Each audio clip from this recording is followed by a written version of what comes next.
Muito bem! Tudo bem, meu amigo? Bom dia, tudo bom e você? Legal, que alegria estar com você aqui hoje, esse sábado. Me fala, você está bem?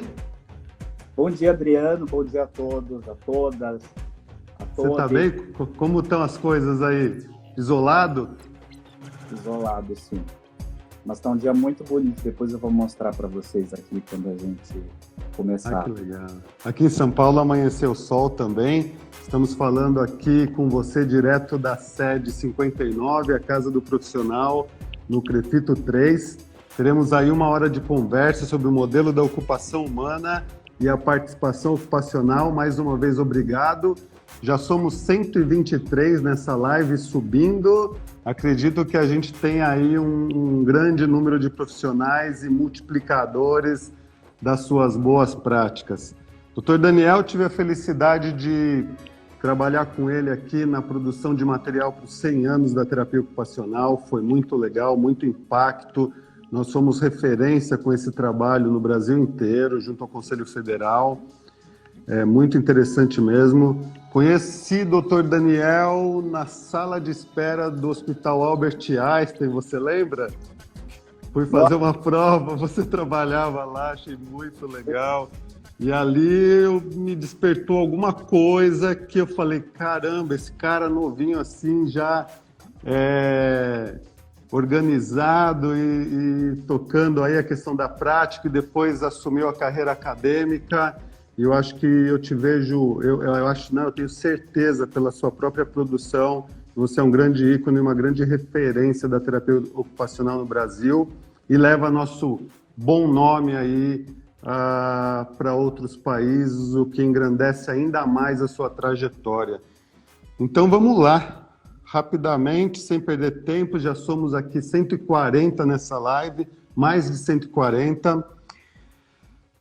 Em relação ao modelo da ocupação humana e a participação ocupacional, doutor Daniel, faz uma breve apresentação sua e a gente já começa falando aí da evolução dessa teoria no comportamento ocupacional a partir da construção de Mary Riley. E a gente já vai com os dois pés para dentro da live e aproveitar esse sábado que promete. obrigado. Bom dia, gente. Eu estou muito feliz de estar aqui mesmo. Eu tentei me preparar, estudar e me dedicar para fazer essa live. É a minha primeira live, então acho que é a primeira a gente nunca esquece, né? E eu quero, então, desejar um bom dia para todo mundo, um bom dia para todos os terapeutas, todas as terapeutas ocupacionais. Conseguiram reservar o seu sábado de manhã cedinho, né? Para me ouvir, para participar dessa live.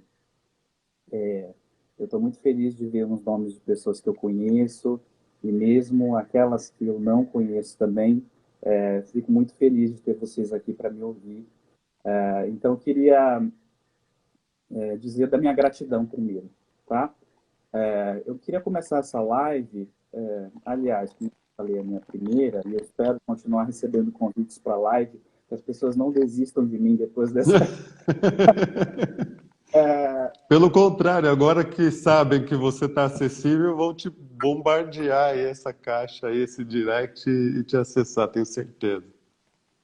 E eu acho que o que eu me sinto muito feliz, né, de poder estar aqui junto com vocês é por conta do uso do tempo, né? A gente tem um tempo que se tornou cada vez mais precioso. Nós temos muitas coisas para fazer, muitas preocupações, e eu acho que ter essa oportunidade de fazer a live para os terapeutas ocupacionais me deixa extremamente feliz. Minha fala, então, ela vai hoje ser endereçada, né? Eu vou encaminhar minha fala para os terapeutas ocupacionais. Vou usar o feminino, porque a gente sabe que é uma profissão onde a maioria, né, são mulheres, e não por uma questão de gênero, mas eu acho que a gente pode tratar, então, como terapeutas ocupacionais, as terapeutas ocupacionais, que estamos todos contemplados aí. Então, a gente tem assistido aí uma série de lives, publicações, discursos na mídia social, sobre que os terapeutas, de uma forma geral, ou às vezes até de uma forma mais específica, o que os TOs podem fazer diante da pandemia causada pelo Covid-19, né? E eu quero reservar esse espaço de uma forma diferente. Eu queria falar para os meus e para as minhas colegas terapeutas ocupacionais, né? E eu acho que a gente, então, tem esse espaço para os profissionais, né? E que são profissionais que eu vejo com muito carinho, porque são da minha profissão, né? E que estão me assistindo aqui agora. Muitos podem estar sem emprego, muitos podem estar trabalhando mais do que o habitual, por conta da pressão e da necessidade, não é? Muitos estão tentando conciliar cuidar de filhos, cuidar de parentes, né, de pessoas familiares que muitas vezes estão adoecidas, ou pessoas que têm uma deficiência, e que isso traz para a gente, então, hábitos diferentes dos que a gente tinha antes, né? E que nos torna todos mais vulneráveis, né? Aqueles que já são passam a ser mais, e nós passamos a ser um grupo vulnerável também.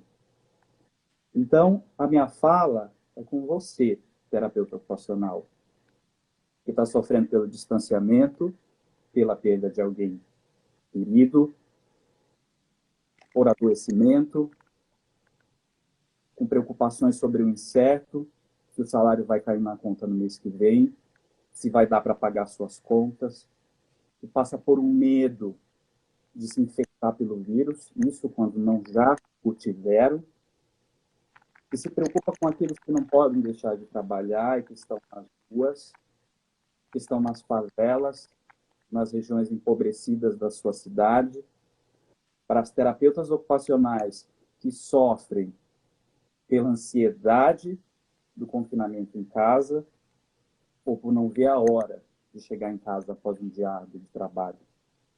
E eu conheço várias delas. Por todas as pessoas que estão adoecidas fisicamente, por todas as pessoas que estão doentes mentalmente, ou ambos, para aquelas terapeutas ocupacionais que têm seus filhos longe de casa, longe da sua cidade, às vezes até do próprio país, para as terapeutas ocupacionais que vivem sozinhas, mas que não desistem, todas elas, de acordar. E eu fico emocionado porque eu acho que isso é um momento, desculpa, é geral que a gente está vivendo, né? Onde seguir a vida, o habitual, passou a ser um desafio extraordinário. E, e ele é fora do comum, certo? Então, eu quero falar para você, terapeuta ocupacional, para as minhas colegas de profissão tão amada que a gente agarra com toda a fé e coragem, e que lutamos. Eu acho que somos tão poucos, somos em torno de 18 mil, não sei, Adriano, você tem dados? Isso. Uhum. País, Brasil. 18 mil num país com mais de 200 milhões. Então, temos a garra de leões, ou de leoas, que se indignam pela injustiça, pelo descaso, pela desumanidade, pela negligência, pelo deboche daqueles que desgovernam o nosso país. Então, eu quero falar aqui com os TOs, e aí minha fala é relacionada ao morro, porque, e depois eu vou explicar por quê, para os TOs que pensam, para os TOs que sentem tristeza, desânimo, desesperança, raiva, indignação, que venham hoje aqui comigo. E possamos, assim, nesse espaço, sentir, pensar, para agir também como um mecanismo e exercício constante para a mudança. Isso é o modelo da ocupação humana. Eu poderia finalizar minha live aqui. Um mecanismo de transformação, certo? Becoming, então, é transformador. Porque esses pensamentos e esses sentimentos que eu falei agora, todos muito negativos, e que a gente não consegue, às vezes, tirar da gente, eles retiram toda a nossa energia. E para a terapia ocupacional, Isso é fundamental, porque retirando a nossa energia, também é nos retirado a nossa necessidade de fazer coisas. Isso é terapia ocupacional. Então, eu queria dizer para vocês que se essa fala toca você de alguma forma no seu pensamento, no seu sentimento, eu convido você para fazer o uso do seu tempo hoje, desse tempo precioso que nós temos aqui nessa live do sábado, para fazer um minuto de silêncio pelas terapeutas ocupacionais que lutam cotidianamente, de uma forma ou de outra, investem tempo, dinheiro, energia por acreditarem nessa profissão. E também por aqui, né, nas suas casas, nos hospitais, nas ruas, nos abrigos, aprisionados.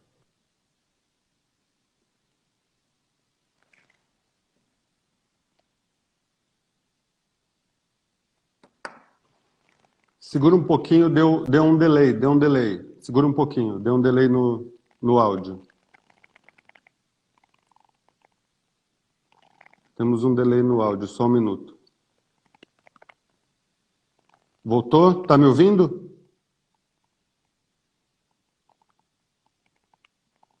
Tá, segura um pouquinho, eu vou te subir de novo. Segura um pouquinho, eu vou te subir de novo.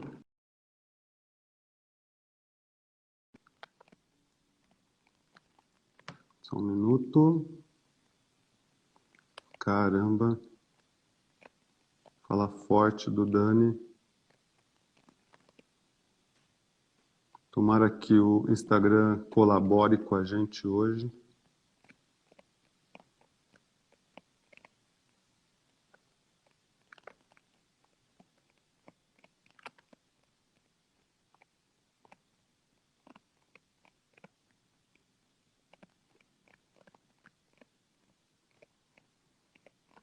Só um minutinho, pessoal. Puxando o Dr. Daniel aqui.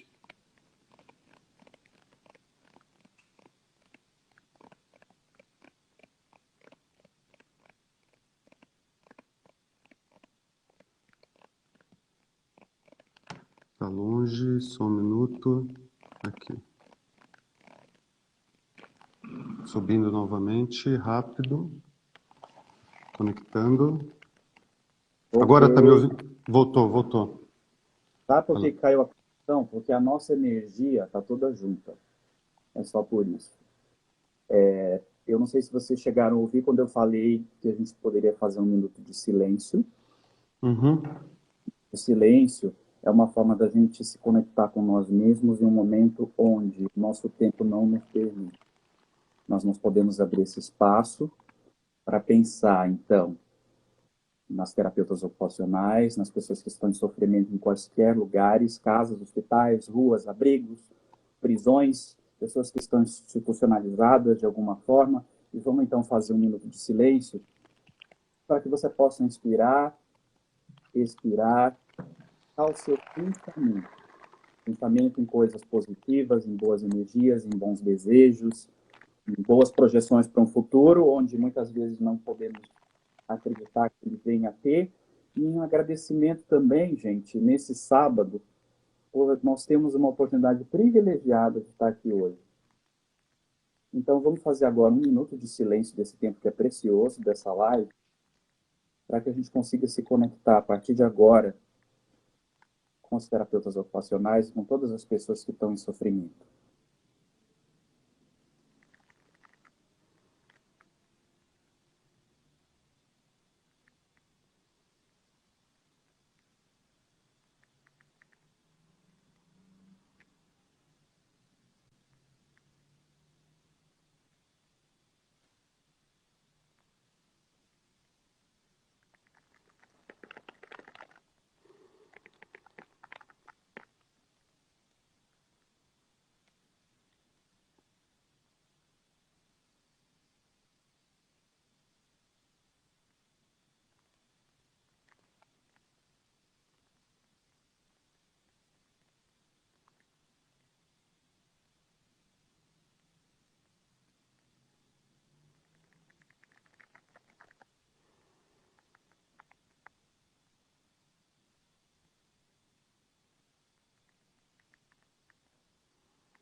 Vamos agora devagar, então, abrir nossos olhos e pensar que esse momento esperado, né, nos trouxe uma maravilha, que é sentir essa energia boa que a gente, enquanto seres humanos, e eu senti, vocês sentiram? Obrigado por esse momento, Dani. Acho que estávamos todos precisando. O que vocês pensaram, né, durante esse tempo que a gente reservou para fazer?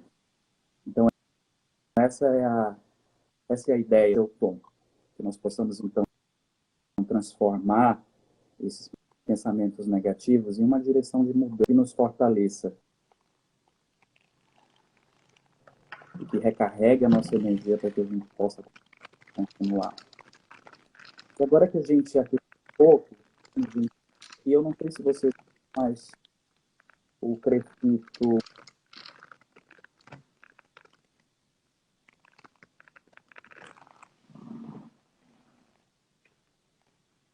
Dani,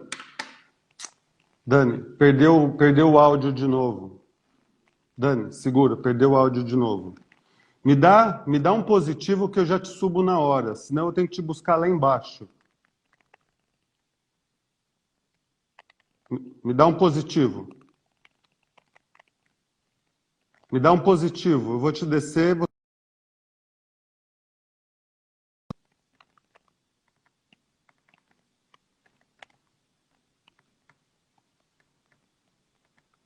Só um minuto, pessoal. A conexão está instável. Dani está direto da Inglaterra com a gente. Vou tentar puxar ele aqui de novo rapidamente. Só um pouquinho. Só um pouquinho que já retorna.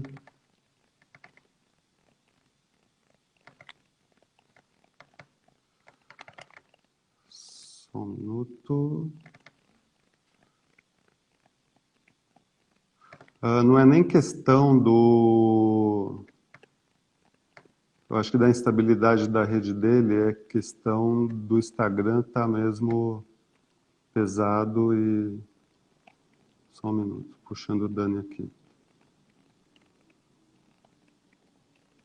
A gente tem tido essas variações mesmo.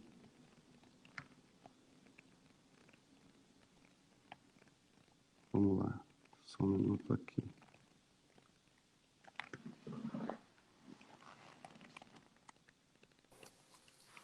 Dani, voltou. Gente, eu acho que o problema não é a conexão. Não, é Instagram mesmo, é. Eu coloquei agora o fone de ouvido, talvez o som agora, o áudio fique melhor, não sei. Pode ser. Dani, vou te pedir uma coisa. Se cair de novo, me dá um oi no comentário que eu consigo te achar na hora. Aí a gente não perde tempo. Maravilha. Parou no Crefito. Isso, então no meu Instagram também, @Dr. Daniel_Cruz, eu recebi algumas perguntas e eu vou tentar responder algumas delas aqui. Eu acho que a gente também tem que pensar que a live, o que ela tem, o que a gente pode aproveitar de uma live, né? Que possa ser bom. A gente não vai aprender sobre um modelo numa live, tampouco, certo, seus conceitos, mas no mínimo uma ideia fica. Eu acho que para a gente começar... Depois, né? Isso, exatamente. Pode depois fazer uma outra live, não sei. Eu vou começar então, contextualizar um pouco, baseado na sua pergunta sobre a Mary Riley. Vocês estão conseguindo me ver? Deixa eu ver se eu consigo arrumar o telefone melhor. Perfeito. Contextualizando um pouco. Então, a gente surge nos Estados Unidos em 1917 com as ideias de que o uso da ocupação poderia ser um tratamento, certo? Isso fica claro em frases maravilhosas, né, que a ocupação é necessária para a vida, tanto quanto comida e bebida, que todo ser humano deve ter ambas ocupações, físicas e mentais, que mentes doentes, corpos doentes, almas doentes, podem ser curadas pelo meio da ocupação. Isso era uma frase do William Rush Danton. Ou, se existe uma doença ocupacional, por que não uma terapia ocupacional? Lindo, Edward Barton. Essas frases dizem muito pra gente, né, de como a ocupação era vista ao longo da história americana. No entanto, isso se perdeu em um determinado período, entre o final da década de 40, 50 até 60, onde há uma crise na profissão. A primeira delas trouxe uma necessidade imposta pela medicina, até então com grande poder sobre a profissão terapia ocupacional, para que ela se rotulasse como uma profissão de credibilidade cientificizada, onde a TO, como uma profissão paramédica, né, onde os médicos prescreviam o que o TO devia fazer, pudesse então comprovar que veio. E a ocupação talvez não se tinha naquela época uma capacidade que se tem hoje de produzir conhecimento sobre ocupação, como tem a ciência ocupacional, por exemplo. Depois eu vou até comentar sobre isso. Mas, enfim, a TO passou a se especializar por doenças, por deficiências, por sinais e sintomas, em produzir avaliações, em analisar, testar, adaptar, recuperar a função, o que trouxe avanços imprescindíveis para a gente. O que chamam de paradigma mecanicista, né, sobre uma certa crítica, eu vejo também como um lado extremamente positivo, onde a profissão evoluiu e continua se desenvolvendo até hoje, dentro dessas perspectivas, como conhecimento essencial. Por outro lado, essa terapia ocupacional que passou a ser aplicada à neurologia, à ortopedia, à saúde mental, essa terapia ocupacional ela perdeu, né, o que os teóricos, pesquisadores dizem, perdeu seu foco na ocupação. Né? Então passou-se a se restaurar funções, os exercícios, a integração sensorial, na época, né, entendam de uma forma a discussão que eu estou fazendo à luz da época, como métodos e técnicas para a reabilitação, certo? Nessa década de 70, em torno da década de 70, então uma nova crise surge, né? Então o que estamos fazendo? Perdemos o que os americanos dizem roots, né? As nossas raízes. Em um movimento liderado pela Mary Riley, então, vamos pôr ela no contexto, professora de vários alunos importantes, Gary Kiel-Hoffner, Janice Burke, Cynthia Ide e outros mais, ela passou a convocar esses terapeutas ocupacionais para que eles retomassem as origens da profissão, ou seja, a terapia focada na ocupação. Uma frase clássica que marca esse retorno vem da Mary Riley, né, onde numa palestra da conferência da Associação Americana de Terapia Ocupacional, que é intitulada da OTA, AOTA, que é chamada Eleanor Clark Slagle Lecture, que é Eleanor Clark Slagle, todo mundo sabe, uma assistente social fundadora da profissão, trazia então a Mary Riley nessa palestra o título: A terapia ocupacional pode ser uma das grandes ideias da medicina do século XX. Onde historicamente então ela traz uma frase que eu tenho na minha cabeça porque eu acho que ela é muito a terapia ocupacional. O homem, por meio de suas mãos, energizadas pela mente e pela sua vontade, pode influenciar no seu estado de saúde. Olha que maravilha! E mais ainda, então ela diz isso na década de 60, 1961, se não me falha a memória. Ela desafiou os terapeutas ocupacionais para que produzissem conhecimento sobre ocupação que fizessem a comprovação dessa hipótese dela, que ela levantou. Então, de fato, então, o fazer, ele é capaz de produzir saúde? Então, Kiel-Hoffner, entre outros alunos da Mary Riley, passaram... Falhou de novo? Estamos te ouvindo, acho que estamos te ouvindo. A imagem congelou, mas acho que você volta daqui a pouco, deve estar carregando. Pode seguir. Não. Agora parou. Me dá um positivo. Me dá um positivo.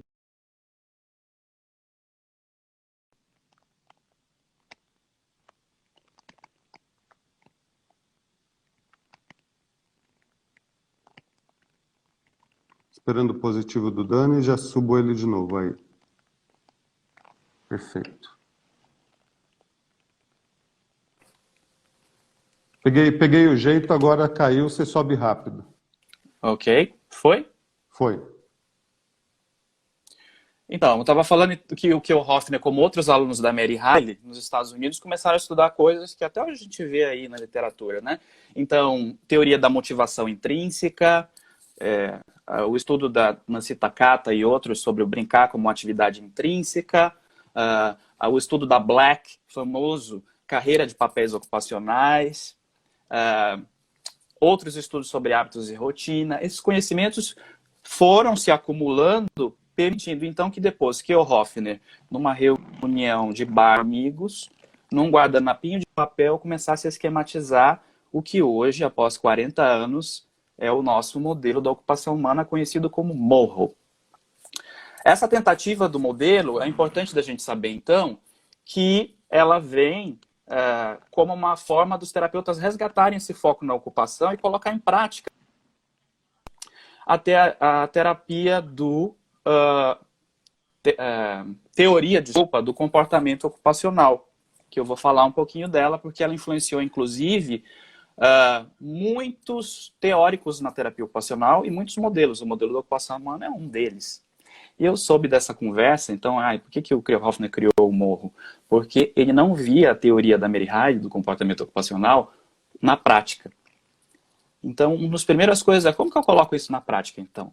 E eu soube isso através de uma conversa com a Gayle Fisher, que é uma das professoras que trabalhou muitos anos com Gary Krieghoffner no encontro do morro no Texas, né? Então, só para a gente entender, esse modelo vem baseado numa teoria, que é essa teoria do comportamento ocupacional, e a gente vai entender que esse momento que nós estamos vivendo, ele tem total relação com essas teorias, né? Eu vou falar um pouco sobre isso.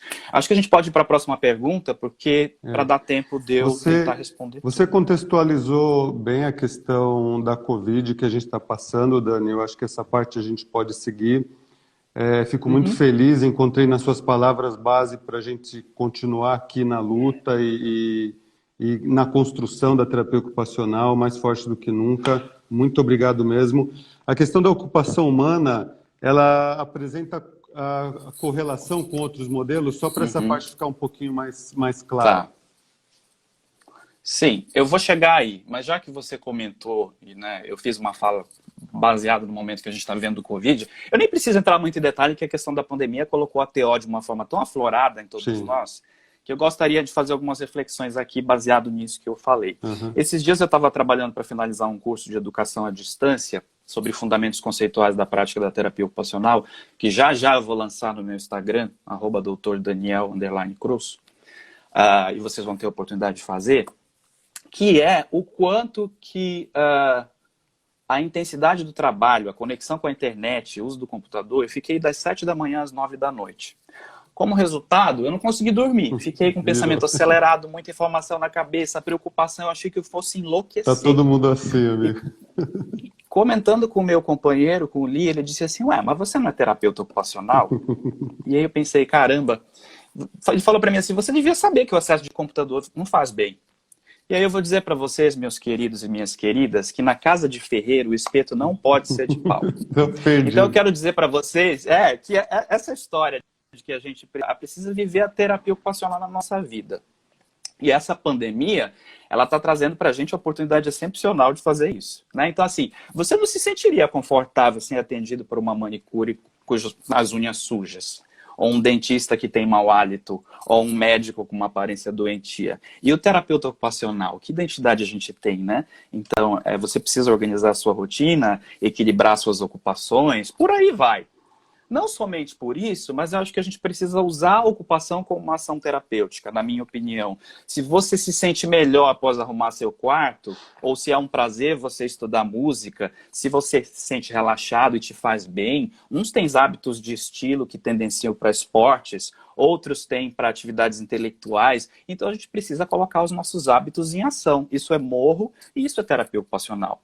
Mas retomando sobre a questão da pandemia, eu acho que a gente não pode deixar de sair, me deixem sair um pouco do morro até, na verdade, eu ainda nem entrei tanto nisso, para discutir a ocupação da Mary Hyde, que influenciou nas ideias do morro e também por outros pesquisadores. Então, assim, o que a gente pode relacionar da teoria do comportamento ocupacional com o morro, com o que foi dito na década de 60 e com o que a gente está vivendo hoje? Então, a teoria do comportamento ocupacional tem 4 elementos. Primeiro deles, a necessidade humana de ser competente de fazer.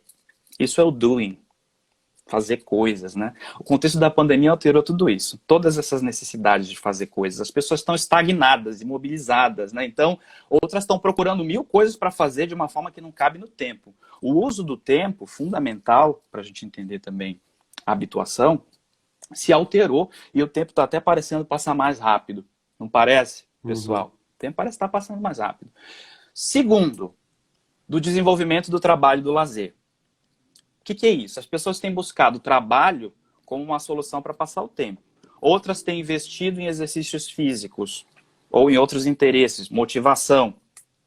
esse equilíbrio entre trabalho e lazer está afetando a saúde das pessoas, e eu vou já já explicar por quê.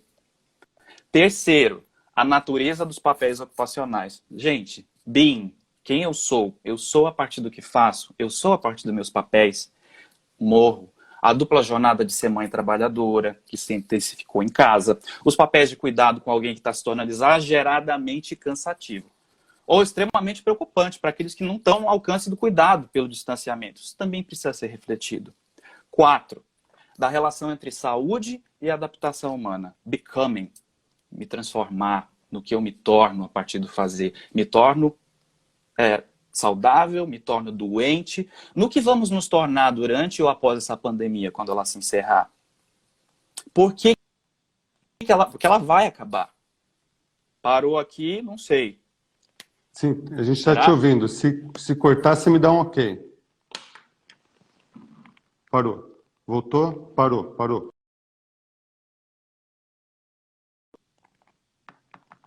Só um minuto, pessoal. Pegando o Dani de volta aqui. Dá um positivo, Dani. Ok, subindo o Dani de novo. Transmitir ao vivo, condutor Daniel Cruz. Ok, subiu. Estava Ok. no item 4, que seria relação entre saúde e adaptação Saúde e humana. ocupação. Become, vou me tornar. Né? Então, a gente precisa cuidar com aquilo que a gente está fazendo, terapeutas ocupacionais, e como fazemos para nos trazer saúde. Porque a gente precisa meditar naquilo que nós gostamos e podemos fazer, saber quando parar e mudar quando necessário, verdadeiramente sentir, pensar e agir. Esses 4 componentes da teoria do comportamento ocupacional estão aí para quem quiser se apropriar deles e fazer bom uso para si próprios e para o cuidado com o outro. Se a gente adoece, a gente não pode cuidar de ninguém. Pelo contrário, a gente vai precisar buscar formas de cuidado para não adoecer física e mentalmente. Então a gente necessita de equilíbrio nas nossas ocupações. Anne Wilcock, uma terapeuta ocupacional e cientista ocupacional inglesa, falecida no ano passado, ela teorizou sobre a relação da ocupação e saúde. Né? E ela traz para a gente as ideias da Mary Riley, ao meu ver. Tá? Ela traz ideias do Fiedler, do Becoming, do Doing, que o modelo da ocupação humana também traz. Então parece um pouco que cada um fala a mesma coisa, mas fala de um jeito diferente, se a gente analisar. Né? Então o que a Anne Wilcock falava, que a gente está vivendo hoje, e que também está baseado em Mary Riley? Desequilíbrio ocupacional ocorre quando as pessoas se engajam demais numa coisa. Por exemplo, trabalho. Isso limita as nossas capacidades, nossos talentos, porque a vida não é só feita de trabalho. Então a gente tem então que o desequilíbrio ocupacional, ele está associado à ideia do tempo para que a gente possa fazer coisas particulares e que isso possa gerar saúde. Ou de um equilíbrio entre trabalho e lazer. Isso nos remete à ideia da Mary Riley do quê? Relação entre saúde e adaptação humana. Porque a adaptação humana é para a ocupação. O meu exemplo do excesso de computador é um deles. Quando, então, nós estamos procurando o trabalho como uma única forma de ocupação, ou por exigência de um mercado capitalista que exige da gente ter dinheiro para viver, né, numa condição decente, ou por uma válvula de escape de outros problemas, ou talvez porque a gente gosta tanto do trabalho que ingenuamente não percebemos o efeito nocivo. Isso vai aparecer a partir do quê? Do adoecimento, do absenteísmo, da depressão, da ansiedade, dos distúrbios de sono, dos excessos com bebida, com cigarro, com vícios. Anne Wilcock mencionava esses efeitos relacionados à ocupação e saúde. E há vários, eu tenho estudado mais por morar na Inglaterra já há 2 anos, o sistema de saúde daqui. E eles têm, não só a Inglaterra, mas outros países têm discutido fortemente os determinantes sociais da saúde. E a ocupação é um deles.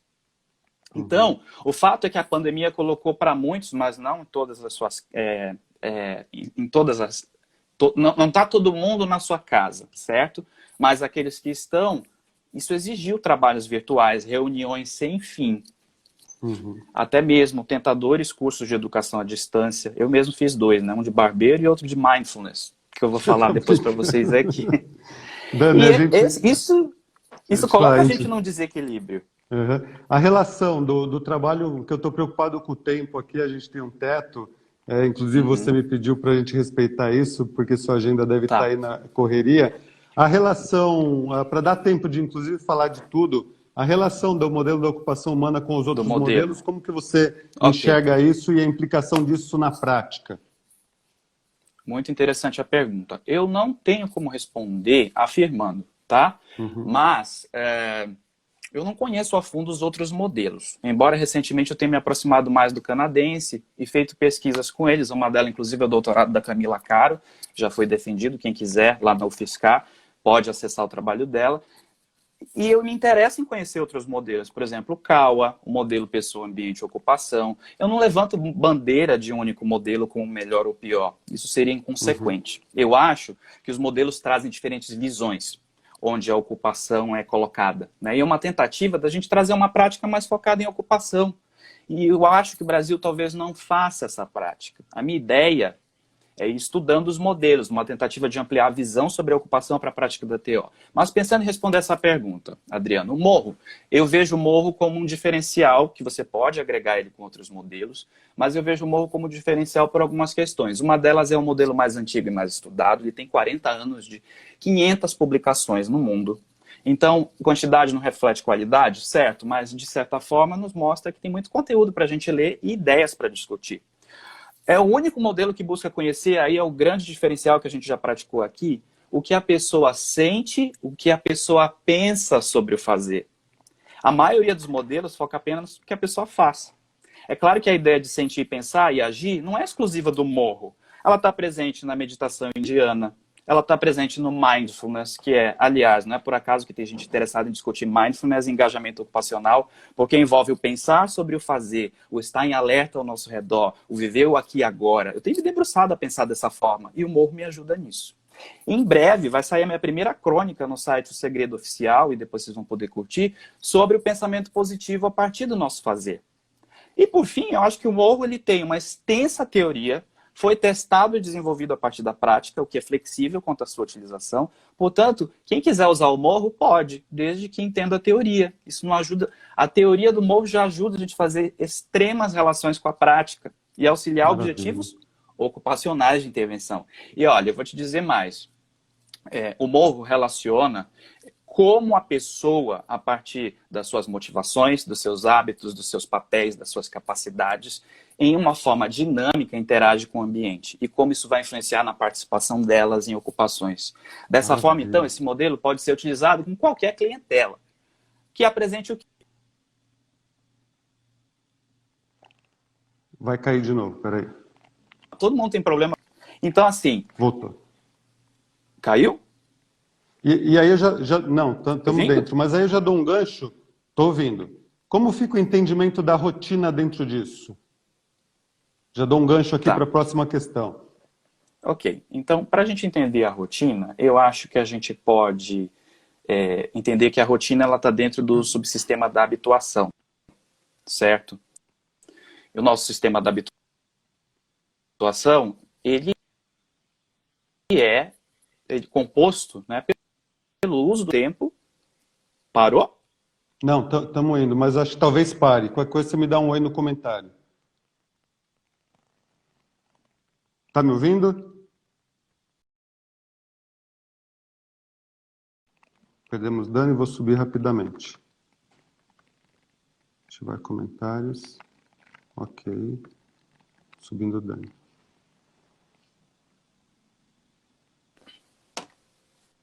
Oi. Agradeço sua paciência, viu, Daniel? Adriano, eu vou fazer o seguinte, como a gente está caindo bastante, eu não sei se as outras lives acontece isso. Está acontecendo frequente. Tá, eu fiquei surpreso, porque eu achei que fosse dar certo tudo, mas... não, mas ok, faz parte da vida, faz né? parte. Eu vou fazer o seguinte, eu vou estender um pouquinho a minha fala para a gente não correr, que prejudica o que eu queria passar. Tá então, bom, maravilha. Quando realmente o meu tempo esgotar, eu vou finalizar. A gente Pode sobe ser de assim? novo. Pode, a gente sobe de novo. Isso. Vamos lá. Então, eu estava falando que a habituação é um dos domínios do morro. A gente não fala mais sobre sistema. O morro, ele não é mais baseado na teoria geral dos sistemas, que era intake, throughput, output. Isso não é mais, desistam disso. O morro agora trabalha com sistemas dinâmicos. Tá? Então, eu não vou chamar subsistema da habituação, eu vou chamar de habituação, como um dos componentes do morro. Então, ele vai trazer para a gente conteúdos importantes que são a rotina é constituída por hábitos e por papéis. Então, por exemplo, agora eu estou trabalhando aqui com você e eu posso dizer que esse é o meu papel ocupacional de trabalhador dentro de uma semana onde eu vou te dizer que não é habitual eu fazer isso num sábado, certo? Então, isso não faz parte da minha rotina. Então, eu precisei fazer alguns ajustes para que a minha rotina conseguisse, né, se adequar. Eu tenho 2 cachorros, eles latem demais, eu não poderia tê-los aqui. Então, isso me exigiu organizar a rotina. Mas, que conteúdos o Morro traz importantes, interessantes para a gente entender? Que a gente tem diferentes hábitos, certo? Então, hábitos de desempenho, que é o meu hábito de como eu faço as coisas. Os meus hábitos de rotina, então todo mundo tem uma sequência de coisas que faz ao longo do dia. E os meus hábitos de estilo. Tem gente que é prontamente para fazer, tem gente que é mais lenta, tem gente que, eu estou trabalhando aqui, mas eu vou procrastinar um pouquinho no Facebook ou no WhatsApp. Então são hábitos de estilo, né? Então esses 3 hábitos, eles vão nos ajudar a entender melhor a pessoa. Então, voltando, o hábito de desempenho. Como a rotina da atividade é desempenhada? Então, como eu me visto, como eu preparo o café da manhã, como eu cozinho, como eu passeio com o meu cachorro, como eu costumo pagar minhas contas, como eu vou para a universidade, como eu vou trabalhar. Cada um tem um jeito de fazer essas coisas. E elas se tornam tão automáticas que às vezes a gente até faz as coisas sem perceber. Vou dar um exemplo. Eu estava com a minha colega Cristiane Drummond, não sei se ela está aí, mas ela talvez lembre disso. E ela foi me pegar na minha casa lá em São Carlos para a gente ir almoçar num sábado. E a gente no altos bate-papos e ela dirigindo, quando a gente se deu conta, a gente estava entrando dentro da UFSCar num sábado. E o que é isso? Isso mostra o quanto a nossa rotina ela é ordinária. Ela é ordinária no sentido do... Ela é habitual, ela é o que tem que acontecer do nosso jeito. Aqui mesmo na Inglaterra, eu observo muito você é um estrangeiro, e eu vou ser sempre um estrangeiro, diga-se de passagem, e as pessoas também me observam.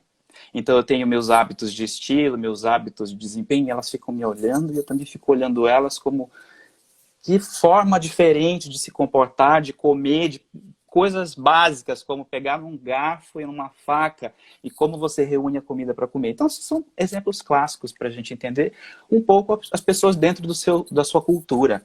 E isso vai influenciar em tudo, desde quem escova os dentes após o almoço, quem gosta de acordar cedo, quem gosta, meu tio em São Paulo, dorme com a TV ligada o dia inteiro. Isso são hábitos e que fazem parte da rotina dele, é desse jeito que vai.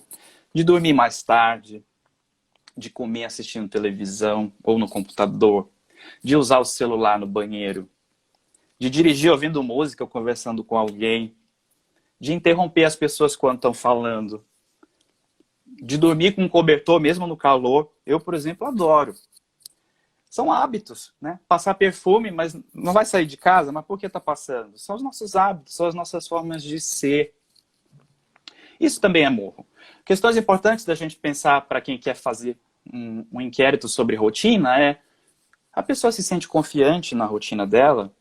Isso é um elemento da motivação, isso é uma causação pessoal. O que a pessoa acha das atividades que ela faz durante a rotina? Elas fornecem prazer ou é o oposto? Elas geram satisfação ou é o oposto? O que é isso? Isso é um elemento também da motivação, relacionado aos nossos interesses para fazer coisas que gerem prazer. Eu me lembro quando eu dei o curso em São Paulo, e eu tinha um grupo muito seleto de terapeutas ocupacionais, né, professoras, gente da prática há muitos anos, e essas pessoas, quando se viram fazendo um checklist dos interesses, o pensar já promoveu mudança, porque elas chegaram e falaram: Daniel, eu estou até com vergonha porque eu só penso nas coisas do trabalho. E a gente está falando de terapeutas ocupacionais, né? E a gente diz que tem que ter um equilíbrio entre trabalho e lazer. Que equilíbrio é esse? Né? Então, a pessoa está apta fisicamente ou mentalmente para poder fazer as coisas dela na rotina? Ela consegue se concentrar o suficiente para dar conta do que ela precisa fazer na rotina? Tem alguém que ajuda essa pessoa? Como ela faz? Tem algum equipamento que pode ajudar? Tem dificuldades ou experiências anteriores para fazer as coisas da rotina? essa pessoa está satisfeita com essa rotina, por exemplo, né? Às vezes a gente, você precisa mudar a sua rotina. Talvez não, as pessoas têm o seu hábito de fazer coisas, e aqui mesmo eu vejo na fala, tá na fala. Eu vou fazer isso como eu sempre fiz. Isso está nos remetendo, né, aos hábitos que compõem a nossa rotina. Ok? Então essas são as minhas dicas um pouco. Acho que a gente podia, Adriano, passar, porque você pulou perguntas, né? Não pulei. Sei, A gente não? passou por desempenho, entramos aí na questão dos modelos. Agora nós vamos para a questão do conceito de forma ocupacional. Como que funciona a questão da forma ocupacional dentro do modelo da ocupação humana? Como que é esse entendimento? Esse é um conceito legal do David Nelson. Eu já inclusive vi uma live, acho que foi da Júnia, que foi feito algum comentário sobre o David Nelson, né? E eu acho uma coisa importante da gente falar sobre a forma ocupacional, o David Nelson publicou um artigo em 1988 sobre forma ocupacional. E desde então ele evoluiu esse conceito como o que eles chamam de framework, que seria uma estrutura de trabalho para o TO, trabalhar esse conceito dentro da prática. E eu vou dizer para vocês uma coisa, esse conceito evoluiu, tá? Eu tenho, por exemplo, um livro que eu usei para estudar, esse aqui que eu recomendo, que chama Perspectivas da Ocupação Humana, Participação na Vida, é do Dr. Jim Hinojosa. O Hinojosa eu tive o prazer de conhecer, um terapeuta ocupacional fantástico, infelizmente faleceu há 2 anos atrás, mas uma pessoa que trouxe extremas contribuições para a profissão. E lendo o livro do Jim Hinojosa, ele fala uma coisa, ele cita, deixa eu ver aqui rapidinho, porque eu acho que é importante a gente falar sobre isso. Ele cita Robert Evans, que diz o seguinte: há 3 lados de uma mesma história: a sua, a minha e a verdade. Nenhuma delas é mentira.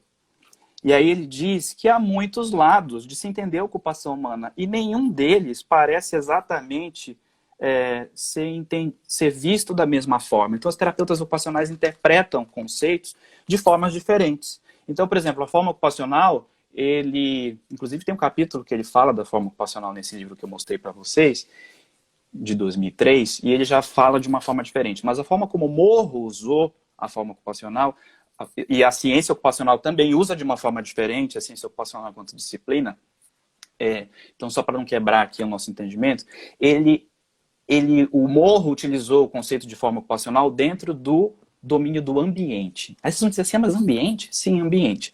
Ambiente no Morro abrange o ambiente físico, barreiras arquitetônicas, tecnologias, objetos, mas abrange também social. O ambiente social são as pessoas, né? O que a ocupação gera de demandas ocupacionais para aquela pessoa, e também o ambiente ocupacional. Então, quando a gente entende o ambiente ocupacional, a forma ocupacional ela entra dentro de uma estrutura. Então, quando eu estou falando de forma ocupacional, dentro do Morro, eles usam como sinônimo de tarefa. Aí vocês vão falar, mas que confusão, né? Uma tarefa não é, aqui no Morro, uma unidade menor de uma atividade. Esqueçam isso. Eu vou explicar melhor como a tarefa ou a forma ocupacional no Morro aparece dentro do ambiente, certo? Então, deletem a coisa da tarefa como unidade menor de atividade. Forma ocupacional, como o próprio nome sugere, as ocupações elas vão ter formas de se fazer, que são construídas culturalmente. Lembra que eu falei alimentação, você já pensa garfo e faca, mas quem disse que na Ásia, quando você fala alimentação, eles vão pensar no hashi, com certeza. Quando você fala alimentação, no Ocidente, você pensa numa criança sentada à mesa, comendo com garfo e faca. Mas quem disse que na Índia as crianças não comem no chão, nas escolas? Certo? Então, a forma ocupacional, ela já me traz na cabeça uma estrutura de como a coisa tem que acontecer. Mas ela não é a ação em si. Quando eu coloco a forma ocupacional, então, ela é uma estrutura pré-existente e ela evoca na gente, ou ela guia, como o desempenho deve acontecer sob algumas circunstâncias, né? Então, por exemplo, num aeroporto, você não vai imaginar uma pessoa comendo com garfo e faca sentada à mesa. Você pode imaginar uma pessoa comendo um sanduichinho sentada aguardando o voo. porque são as circunstâncias que fazem com que a alimentação seja daquela forma. Então, a forma ocupacional ela é independente da pessoa. É como se eu estivesse fazendo uma análise de atividade, sabe? Decompondo e sabendo o que deve prever e ter. Mas então, vamos colocar na prática. Quando eu penso em tomar banho, a forma ocupacional já aparece na nossa mente, não é? Chuveiro, uma pessoa em pé, sabonete, toalha e as ações relacionadas. Bom, a gente não precisa de uma demonstração sobre como alguém faz isso. Está introjetado na nossa mente, isso é construído culturalmente. Mas quando eu venho para a Inglaterra, eu tenho banheiras. Os banheiros são pequenos. As casas, em geral, são enormes, mas elas têm um banheiro, porque isso é resquício da guerra, né? Então as casas eram feitas para o básico, ninguém vai fazer luxo de ter 3, 4 banheiros. Enfim, mas eu estou querendo dizer que são formas ocupacionais diferentes e que são construídas dentro de um contexto. Então, outros países, de forma varia. Tem gente que toma banho de cuia, né? Lá no Pará, de onde eu vim, onde eu nasci, né? Os ribeirinhos tomam banho nos rios. Isso é tão cultural e não é à toa que a forma ocupacional é estudada dentro da ciência ocupacional, não é? Então, um banho à la francesa, de onde surgiu essa expressão, né? Um banho à la francesa. Então, porque quer dizer uma concepção que o francês não toma banho, toma menos banho. Essas coisas são construídas, certo? Então, quando a pessoa entra em ação, a forma ocupacional, a tarefa, se transforma em desempenho. Olha que bacana. Então, é dessa forma que o Morro trabalha o conceito de forma ocupacional. Interessantíssimo. E aí a gente encontra uma relação já com outro ponto que a gente levantou aqui para discutir, que é a forma com o papel. Então, a partir daí, a gente já pode começar a colocar a questão do papel ocupacional na prática, a partir do entendimento da forma? Sim. Eu vou tentar explicar um pouco melhor, tá? Se a forma vira desempenho, maravilha, você pescou. Vamos reforçar primeiro, então, que a gente precisa, para falar de papel ocupacional, eu me incomodo às vezes quando algumas perguntas vêm. Eu acho que essa pergunta é brilhante, para a gente, inclusive, abordar isso que eu vou falar agora. O que eu faço com isso? O que eu faço com determinado fica parecendo que a terapia ocupacional tem uma receita, né? Isso me incomoda, a gente sabe que não tem. Mas, para a gente entender o conceito de papel ocupacional, né, que é um conceito que vem de ciências sociais, da antropologia, né? O Morro trabalhou com conceitos de várias áreas de conhecimento, né? E a gente precisa conhecer quem é a pessoa, né? Quem é o Adriano? Quem são? O que o Adriano faz, né? Que narrativa da ocupação do Adriano eu posso construir a partir do que ele me traz? O Morro é isso, o Morro é sobre conhecer a pessoa. É sobre conhecer a pessoa a partir do que ela faz. Então, eu preciso saber quem é o Adriano no passado, qual é a história dele de ocupações, como ele foi para a escola, qual a relação dos pais, né, e os papéis que ele possuiu na vida, e como que ele seguiu nas aspirações de ser um terapeuta ocupacional, ser a partir do fazer. Qual é o presente do Adriano, o que ele faz hoje? E qual é o futuro, o que o Adriano quer? Quem ele quer ser? Quem ele quer se transformar, becoming? Considere quais são as motivações do Adriano. O que ele se sente bom em fazer e o que ele se sente muito ruim em fazer. Causação pessoal, relação de causa e efeito. Isso vem da psicologia. Quem é o Adriano nos interesses? O que interessa para o Adriano que deixa ele fazer as coisas com muito prazer? De vir um sábado, fazer uma live num horário que ele podia estar na casa dele com a família. Quem é o Adriano em termos de valor? Onde estão? O que ele acredita que é bom e certo fazer? Isso são elementos da motivação. Como são os hábitos do Adriano? Quais são os papéis? Então, para eu entender o papel, eu preciso estar relacionando tudo isso. Eu estou falando do Morro. O Morro é dinâmico, ele é a pessoa num todo. Quais são as habilidades do Adriano para fazer coisas? Isso envolve habilidades cognitivas, sociais, emocionais, motoras. E como o desempenho do Adriano gera para ele satisfação, insatisfação, permite a ele rever e antecipar ocupações que ele quer e acha que ele vai ser bom em fazer, e outras ele pretere. Então, conhecendo essa ideia da pessoa, eu posso aprofundar em relação ao papel. Então, eu acho que a lista de papéis ocupacionais. Parabéns para a Júnia por ter se esforçado em trazer esse instrumento para o Brasil. Eu fiz o curso com ela em 2008, ainda no Einstein, e foi isso que me motivou a depois continuar meus estudos e a buscar cursos com pessoas fabulosas como Carmen Glória de las Heras, no Chile e no Brasil, no curso organizado pela Lugael, e outros também. Oi. Desculpa só te interromper, é que a gente tem menos de 1 minuto de live. Se cair, a gente sobe de novo na sequência, ok? Combinado, Maravilha. pessoal? Ok. Então, todos segurem. Se o Instagram derrubar, a gente já sobe na sequência. Aí você já me dá um oi e eu te coloco ao vivo. Vamos lá, desculpa. Então, eu estava comentando sobre o papel da gente estudar o modelo a fundo. Olha, gente, e aí uma questão importante é, eu não preciso, os instrumentos são maravilhosos e eles devem ser aplicados, você precisa entender a teoria. E outra coisa, a teoria é soberana sobre o instrumento. Então, se você entendeu bem a teoria, maravilha, já vai usar o modelo na sua prática e fazer as ações de tudo isso que eu acabei de falar. E o próprio Kjell Hofner, antes de falecer, escreveu um capítulo junto com a Kirsi Forsyth, uma professora da Escócia, onde eles dizem, para você aplicar o modelo, entenda bem a teoria. Maravilha! Então isso deixa a gente tão mais confortante, né? Então se eu entender bem a teoria, eu posso aplicar o modelo. E, voltando ao papel, então eu tive a oportunidade de estudar com a Carmen Glória, com a Júnia, né, no papel ocupacional, com a Sue Parkinson aqui na Inglaterra, para o instrumento que eu validei, o Morros Brasil, e isso tudo vai agregando a gente, depois fazer altos links com a prática de, olha, rotina, motivação, habilidade, relações com o ambiente, tecnologia, forma ocupacional e outras coisas mais.